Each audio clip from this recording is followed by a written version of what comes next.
Hello, my name is Steve from BlackDadTalk.com, and today I want to talk a little bit about depression because um, people are using that word as like a Me Too movement, and they're using it for everything, but it's totally different.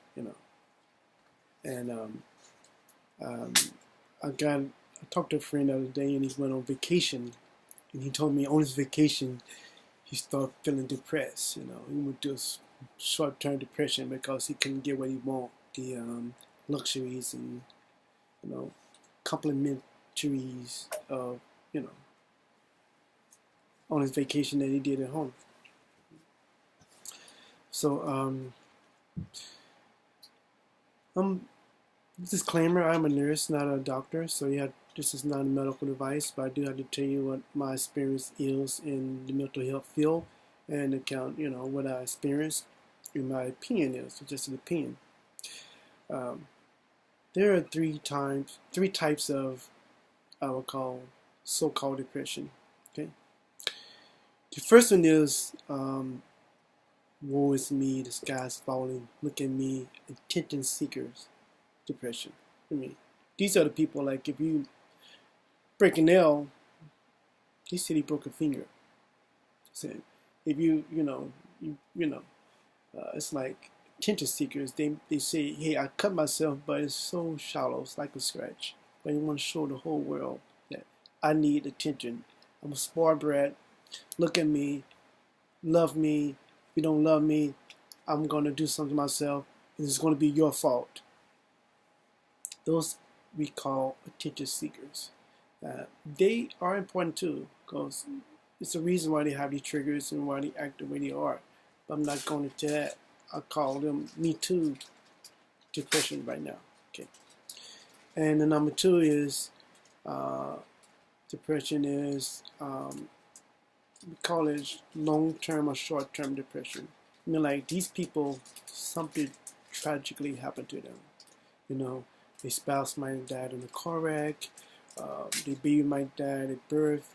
Their mother might have died of cancer, like my mother did. And these people are going through grievances process. They grieving, even a breakup with a boyfriend or girlfriend, or even a divorce. Because some divorces is death of a dream. People have dreams, so they get married and they get divorced, and now these dreams die, and sometimes they want to die too. Um, this is depression, but it's a different level of depression. And most of it is grievance, and they go to different stages of grievances. And I'm gonna say one thing right now. The book says there's time limit on it. Like, for example, the book might say, "Oh, short-term depression is 3 to 6 months. If you don't do this, then blah blah blah." That's bull crap. Or it might say, "Long-term depression should last no more than a year, a little over a year, then it's normal." I'm here to tell you that there's no such thing as normal. And don't let anybody, this is very important, tell you how long you can grieve. Anybody. Not your doctor, not your nurse, your psychiatrist, your family, your preacher, your support system, your baby daddy, whoever. It's no time limit on grieving. Jeez, yeah, no time limit.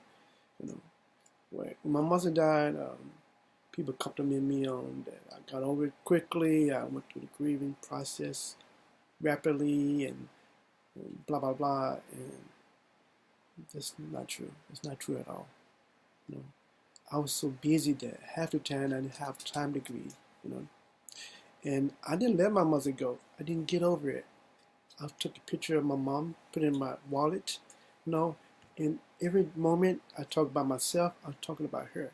Because she was in my childhood, in my adulthood. She is connected with my life. So when I talk about my life, I'm talking about her life. I'm always telling about her jokes, her work, the things she said. So she never really went away. I just took her internally inside me. So she always with me. So I didn't have to worry about time limit. And you shouldn't either. You know, stop getting over the grievances. Keep the loved ones inside your heart and tell everybody you know about them. and that will help you out more than trying to find a stupid time limit on the grievances. Okay? And the third one is, I call it the real depression. These are people clinically depressed. These people are very depressed and they can't find a reason. They don't have a reason, or they do not know the reason yet. You know, sometimes things happen to them that is so deep that their mind put it out their present memory. You know, then they get married or they have a life is stable, then the mind feels safe to bring all these unresolved issues up, and it's too much to handle. You know, it could be deep abuse in life, child abuse, spousal abuse. It can be make you feel belittled by bullying when you're a little kid, but you know, it could be a lot of issues. It could be growing up black in America, you know, because you're black on the outside, but we're white inside. And then we wake up, we realize, oh, wait a minute, I'm not white at all. No wonder they look at me funny. Like, but get off that issue. Because this is a short-term video and people don't have a long attention span. Okay. Go back to number one. The attention seekers, you have to pay attention to them, because if you don't pay attention to them, the tactics may get more severe. They might cut themselves deeper. They might want to prove that they're depressed. They might want to prove that they're suicidal. So I'm not saying discount them. I'm just saying that a person clinical depressed, and that depression, I won't call it depression. I call it more anxiety disorders. You know, little rainy day disorders. You know, that's a different deal. My friend didn't have depression. He just had a little rainy day when he was on vacation. You know, and it's important. People need to know that life goes up, goes down, goes up, just go down. And we not taught this. Nobody told us this. You know, it's like the stock market. Stock market go up and down, but it's always come back up. You know, like Frankie Beverly says, "Sunshine and rain." That's life. Once you understand that, then you can wait. You know, you can wait through the winter time of your life. You know, when you have a down period, you say, "Oh, I just need to wait till the sunshine come back again. My life gonna get better. So I'm not gonna kill myself. I'm gonna wait, you know, painfully until my life get better." Okay. Again, that's the first one. The second depression is the grievances. You know, going through grievances. That depression is a lot easier to deal with because you have tools. You have tools. You have support groups, you have therapy, you know, about the same thing.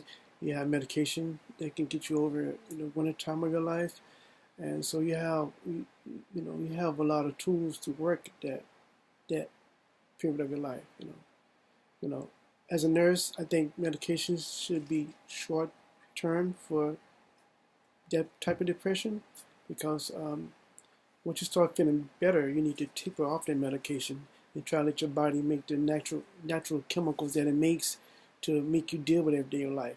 Because once you take medication, your body stops making this chemical, you know, because you have a chemical imbalance. You know, you keep taking it, that's your body will make of it. Once your body stops making it, you would be dependent on that medication. And the goal in life is not to be dependent on nothing, no one, or nobody.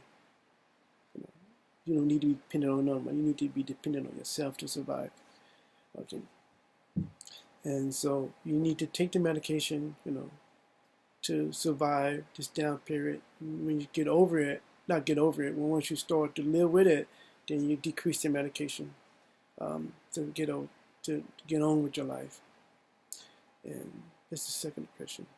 It's almost 10 minutes. People have a short attention span, so I got to make short videos. Don't tell the world. But the clinical depressions is very, very seriously. I'm saying one more time. It's very serious. It's not a joke. These people are not attention seekers. You know, they depressed for real because they can't find a reason, and everybody in their life are telling them they have no reason to be depressed. The doctor telling me they have no reason to be depressed. You know, people tell them, if I was you, I would be happy. but you're not them. And these people here, they might need medication for long term, for the long term, because they may have a chemical imbalance that their body just doesn't make enough chemicals to make them feel normal, you know, you know. And the worst part about it is when you're on medication after a while stop working. Your body build up a tolerance and it stop working. Then the doctor has to switch medication to another medication that don't work as good, but you have to take this medication till your body build up a tolerance to that. So the tolerance for your medication that work goes back down again. Then go back on that medication at a higher dose. So it's a very sad situation, but it's better to be medicated and alive than to be not medicated and dead, or do illegal drugs like, do illegal drugs, so self-medicate, and that's even 10 times worse because there's nobody in the middle monitoring your body and monitor the effects or monitoring the drug itself to make sure it's safe, So I want everybody to know that if you know somebody that's clinical depressed, they really need your help. Don't look at them. Don't give them a lot of grief over being depressed. They can't help it. It's the way it is. Okay, that's about my deal on depression. I'm going to sum it up because I got to make short videos. Like I said, I didn't go into the detail because you can read books for that, and I'm not going into detail the clinical names and the part of depression. That's your job, is to research. Okay, my job is to give you what I know as a psych nurse, and that's about it. And cut it out. Bye bye.